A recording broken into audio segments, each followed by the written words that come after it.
Comic Beyond. So, in today's episode, we're going to be covering something that I'm not overly familiar with, but I found very interesting and very cool.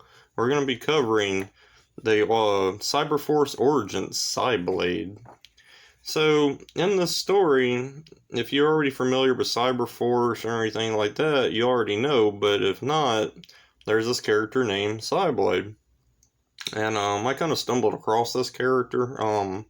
I actually picked this issue up at the last Lakeland Comic-Con that I went to, and it was like a buck or something like that, so I grabbed it. But so the story goes, so this one girl, her name is hang on, Felicity. So she wakes up from a nightmare. I guess she's a character in the Cyberforce books, our newly character. So the story is told through her not point of view, but we follow her to get to this origin story. So she wakes up and this other, character's in the kitchen and she's talking to him and she's like, I feel like the person that comes into the theater halfway through the movie and they're lost. Because I don't know nothing about you guys, this team or anything like that. So he's like, come follow me, and he takes her to like this, virtual library that they have, I guess, at their base.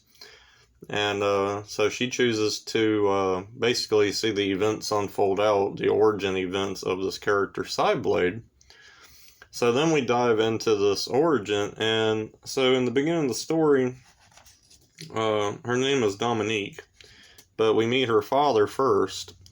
So her father's always throwing her these elaborate birthdays and stuff like that because he's a very wealthy man and apparently a man of power.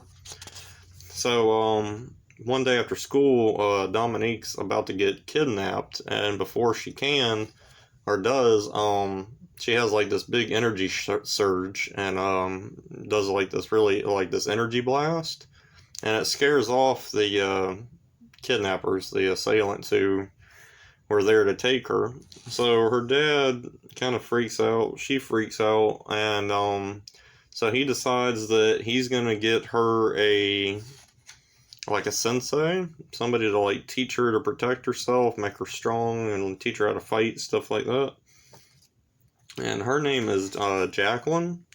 So she shows up and she starts teaching Dominique, martial arts, exercises, stuff like that. And so they start, they kind of are at odds because she's a young girl. She's not used to doing all this strict routine fighting and stuff like that, training. So they're butting heads, but apparently over a period of time, they've grown closer to one another. Even to the point to where Dominique's actually, lashing back at her father.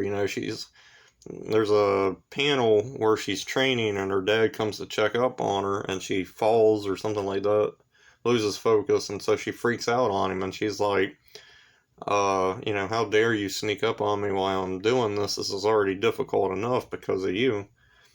And so he flips out on Jacqueline the sensei because he feels like now she's turning his daughter against him, and that's not what she was there for. And so he decides, well, he's gonna fire. So and then you just gotta kind of see the panels, but Jacqueline kind of has this glare in her eye, like, okay, fire me, fine. Nope, that's cool. That ain't the end of my story. So following that, so he's like, well, I gotta go on this business trip with my son. By the time I get back, you better not be here. So she's like, fine, I won't be. And then like a day or two later, this guy comes to their house and tells Jacqueline and Dominique, hey, your father and brother were just assassinated. They were both killed. And so that being in the last will, I guess the father says that Jacqueline would be the one to take over raising and taking care of Dominique.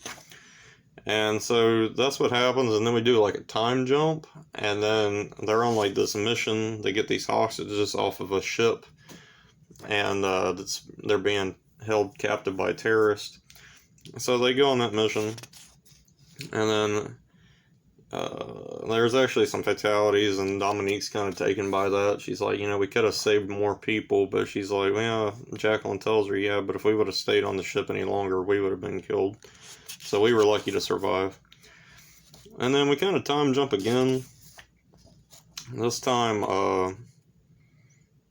Dominique thinks they're going on a mission, and then she gets drugged, and she wakes up in a lab, and they've already been doing like this experiment on her. They have to kind of like rebuild her, I guess. And so that's when she kind of takes on the persona of the Cyblade. And so she's going on more, assassination missions, all these like wet work type jobs for these shadow organizations.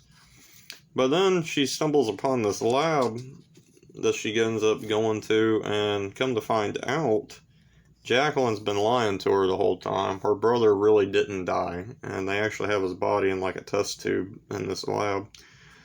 So Jacqueline shows up. She finds Cyblade now at this lab, discovering that this whole time, over the years, she's been lying to her, about different things. Of course, her brother being still alive.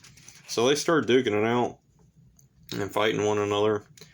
And then a fire spreads throughout the lab, and we're assuming that Jacqueline gets killed. I don't know if she shows back up in Cyberforce comics or not. But there's a big explosion, and then the transmission cuts out. So then we resort back to, I think her name was Victoria. But Felicity. We resort back to Felicity, and she's like, well, what happened? What's the rest of the story? Why'd that stop? And then so the character that took her to the library is like, well, it stopped because her story didn't end there. She ended up joining Cyberforce like you did, so her story's still going. And so I'm assuming you find out more about her brother still being alive in the Cyberforce comics. So that might be something I eventually dabble in, check out some Cyberforce stuff. But as far as this book goes, it's put out by Image. It's drawn by Mark Silvestri, and I believe Cyberforce is his creation. So I think Cyblade also is his creation. My favorite art is 90s art because it is all extreme and elaborate and stuff like that. So the artwork in this is amazing. The other thing about it, it's full of eye candy because the women that are drawn in this book are just your typical like action, sexy looking women that they were doing in the 90s, as far as like even women in the X-Men and the Image comics and, like your Witchblade and stuff like that. That's all that type of, art style, which is cool. They're strong and they're fighting and it's all action packed. So I actually enjoyed this Origin book. I like stuff like this. That way it's all just focused on one character and you're not having to piece together an origin throughout a book. It's just all a confined issue. So this book was cool. Like I said, it was a cheap buy, so I picked it up. It might have opened the door to me to check out more Cyblade stuff or more Cyberforce stuff. But yeah, it was just a random pick, so I just wanted to talk about it. It was fun. The one thing about her character, though, she very much reminds me of Elektra. And then her costume and like power set reminds me very much of like Fizzlock from X-Men. So I feel like she's a combination of both Elektra and Fizzlock put together. So it's really cool, especially if that was the mindset behind her creation, because those are also two of my favorite characters. So that's this episode. If you are a Cyberforce fan, I hope you enjoyed it, or a Cyblade fan.